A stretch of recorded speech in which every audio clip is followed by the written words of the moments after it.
हाय Ranveer. Hello sir. Congratulations, आज Thank you, INCHO का result आया है, तो Yes, कैसा sir. फील कर रहे हो आप? बहुत अच्छा फील कर रहा हूँ अभी तो। जिस दिन INCHO का एग्जाम दिया था प्रेशर था, यस सर। तो आज कैसा लग रहा है? वो प्रेशर वर्थ इट है? यस पूरी सर, जर्नी एकदम। में जो प्रेशर था वो सारा आज वर्थ इट हो गया? Yes sir. ग्रेट। तो अभी आप OCSC के लिए कैसी प्रिपरेशन कर रहे हो, क्या एम लेके चल रहे हो? होके आना है सिलेक्ट इस बार तो टॉप 4 पक्के से। टॉप में जाना है, टॉप Yes, में। sir. ग्रेट, मेडल लेके आओगे हमारे लिए? Yes sir. दैट्स ग्रेट, यही स्पिरिट होना चाहिए। Yes sir. Very good. तो अब आप बताओ अपनी जर्नी के लिए कि कैसे आपने स्टार्ट किया, कि कब पता लगा था आपको कि केमिस्ट्री ओलंपियाड होता है? मेरे को वैसे 11th में ही आके पता चला है कि अब फिज़िक्स केमिस्ट्री ओलंपियाड्स होते हैं। 10th में मैथ्स का पता चला था और 11th में जब अब केमिस्ट्री का पता चला, फिज़िक्स का पता चला और तब भी मैं पता चला 12th का सिलेबस बहुत ज़्यादा आता है, 11th का कुछ भी नहीं आता है। तो तब भी बुरा लगा कि मैं अभी दे के भी कुछ ज़्यादा फ़ायदा नहीं है। Right. लेकिन तब भी कोशिश की थी, तब भी प्रिपरेशन की थी, तब रह गया था केमिस्ट्री। ओके। फिर 12th में जब आया, जब ऑर्गेनिक केमिस्ट्री पढ़नी शुरू की, तब अब ये था हाँ ऑर्गेनिक केमिस्ट्री सबसे इम्पॉर्टेंट केमिस्ट्री में, ये अच्छे से पढ़नी है, ये अच्छे से करना है। बहुत अच्छे से करी। ग्रेट।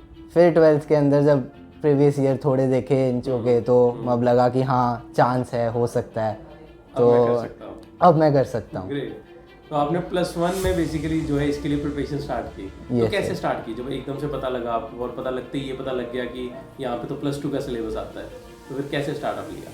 तो अब मैंने तब 11th के सिलेबस पे ही ज़्यादा फोकस किया, क्योंकि अब फाइनली तो 11th भी आनी है, 12th भी आनी है, किसी भी टॉपिक को छोड़ के नहीं जा सकते हैं, तो अच्छे से तो सब कुछ करना पड़ेगा। तो 11th के टॉपिक्स को ही अच्छे से किया, लेकिन कोशिश की मतलब ज़्यादा केमिस्ट्री पे फोकस करूँ ताकि 12th के टॉपिक्स भी एटलीस्ट छू सकूँ, ताकि फर्स्ट स्टेज तक कुछ कुछ छू लूँ और फिर सेकंड के लिए फिर टाइम मिल जाएगा कि 12th के और अच्छे से पढ़ लो। बट केमिस्ट्री कुछ ज़्यादा ही बड़ी है, ज़्यादा ही बड़ी है। केमिस्ट्री कर पाना ऐसे मुश्किल है। मुश्किल है।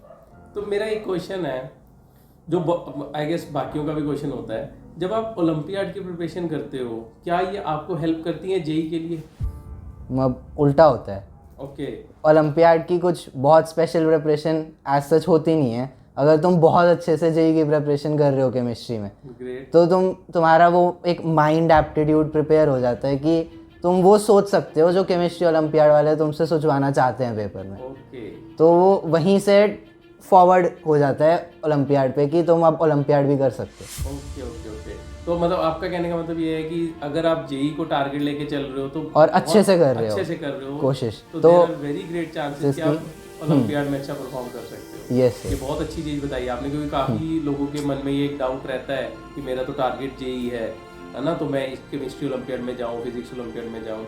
आपने केमिस्ट्री ओलंपियाड ही क्यों चूज़ किया? अब हो गया फ्लो में। अब केमिस्ट्री एज अ सब्जेक्ट बहुत ही अच्छा लगता है पढ़ते हुए, अब मज़ा आता है करते हुए। ऑर्गेनिक केमिस्ट्री के अंदर इतने सारी चीज़ें, सब कुछ करते हुए मज़ा आता है, तो मैं वो फ्लो में केमिस्ट्री को ज़्यादा टाइम देने लग गया क्योंकि मज़ा आ रहा था। तो उसी के अंदर फिर हो गया कि चलो अब ओलंपियाड भी देना ही है तो केमिस्ट्री अच्छे से कर लेते हैं। तो केमिस्ट्री में बेस्ट पार्ट आपका ऑर्गेनिक केमिस्ट्री थी। तो अगर मैं थोड़े से वीक पार्ट की बात करूँ, पर्सनली मुझे फिजिकल अपनी ज़्यादा वीक लगती है। फिजिकल वीक लगती है, तो फिजिकल को ओवरकम करने के लिए क्या कर रहे हो आप? मैं वही सॉल्विंग ही कर रहा हूँ, सॉल्विंग। जो स्टैंडर्ड बुक्स होती हैं हमारी उन्हीं के क्वेश्चंस कर रहा हूँ। बुक्स, बहुत अच्छा टॉपिक आपने छेड़ा, मुझे भी याद आ गया। बुक्स जब आपकी बात करते हैं हम, तो क्या कुछ इन ओलंपियाड्स के लिए कुछ स्पेशल बुक्स होती हैं जो जिनको हम पढ़ के प्रिपरेशन कर सकते हैं? मेरे को लगता नहीं, और मैं ऐसी बुक बनाना भी बहुत मुश्किल होगा जो एग्जैक्टली उस थॉट प्रोसेस को कैप्चर कर पाए। अगर तुम बस स्टैंडर्ड बुक्स को अच्छे से कर रहे हो, जो जैसे ऑर्गेनिक के अंदर हिमांशु पांडे या MS चौहान बहुत फेमस बुक्स हैं ऑर्गेनिक की, सब लोग कर ही रहे होते हैं। अगर तुम उन्हीं बुक्स के ऊपर स्टिक करो और बहुत अच्छे से करो, तो वो बुक्स भी इनफ हैं कि तुम्हें ऑर्गेनिक केमिस्ट्री इतनी आ जाएगी तुम ओलंपियाड में अच्छे से कर पाओ। हाँ।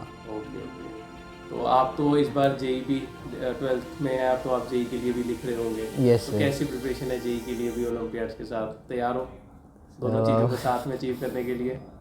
कोशिश तो पूरी रहेगी। कोशिश नहीं, आप करोगे, ज़रूर करना है। यस। श्री चैतन्य का रोल क्या रहा आपकी इस पूरी जर्नी में? आप कब से जुड़े हुए हो श्री चैतन्य के साथ? मैं 10th से श्री चैतन्य में हो आप, तो कैसा क्या रोल रहा? आई गेस आपका फिर श्री चैतन्य आने के बाद ही आपको ओलंपियाड, हाँ, मेरे को सब कुछ यहीं आके पता चला है कि मैथ्स ओलंपियाड, केमिस्ट्री ओलंपियाड कुछ भी एग्जिस्ट करता है। ओके। और मतलब सब कुछ मैंने यहीं आके किया है, मेरा पूरा प्रोसेस यहीं पे रहा है। आने से पहले तक बस आपके माइंड में एक जेई था कि मैंने जेई करना है? वो भी मतलब बहुत अच्छे से तो नहीं था, उस यहाँ आने से पहले तो कुछ ज़्यादा करता नहीं था मैं, करते नहीं थे। यहाँ आकर ही मेजरली पढ़ना शुरू तो ये किया। सारी चीज़ों की अवेयरनेस आपको जो है वो श्री चैतन्य इंस्टीट्यूट से मिली। यस। तो कैसा इनका रोल रहा श्री चैतन्य का आपके फिर 10 से स्टार्टअप लेके यहाँ तक लेके आने में? मतलब काफ़ी इम्पोर्टेंट रोल रहा है। मतलब केमिस्ट्री के अंदर इंटरेस्ट तो 10th में ही डेवलप हो गया था। मतलब हमारे को एनसीईआरटी के साथ साथ एक्स्ट्रा चीज़ें कराते होते थे और मतलब काफ़ी अच्छे से हमारा इंटरेस्ट डेवलप हो गया था केमिस्ट्री फिज़िक्स के अंदर भी इनफैक्ट, बट मेरा पर्सनली केमिस्ट्री की तरफ पुल ज़्यादा था थोड़ा ज़्यादा। हाँ। और उसके बाद 11th के अंदर भी, और जब 12th में जब सर ने ऑर्गेनिक पढ़ानी शुरू की तो सर बहुत ज़्यादा अच्छे से ऑर्गेनिक पढ़ाते हैं। मतलब एक स्टोरी की तरह चलती है। तो वो बहुत इंटरेस्टिंग भी होता है और मतलब एकदम अच्छे से सब कुछ क्लियर हो जाता है। तो मुझे लगता है कि मतलब यहाँ आने के बाद आपकी जो कुछ वीकनेस थी या जो था उसको एक अच्छे से आप ओवरलैप कर सके हो। Yes sir. Ranveer, all the best for your Olympiads, ICHO। Thank you sir. और जेई के लिए भी आप अपीयर हो रहे हो, all the very best for this. Hopefully आपसे दोबारा मिलेंगे हमें रिजल्ट्स के बाद और अगली बार आपके मेडल होगा गले में, Yes, तब sir. मिलते हैं आपसे। ओके। All the best.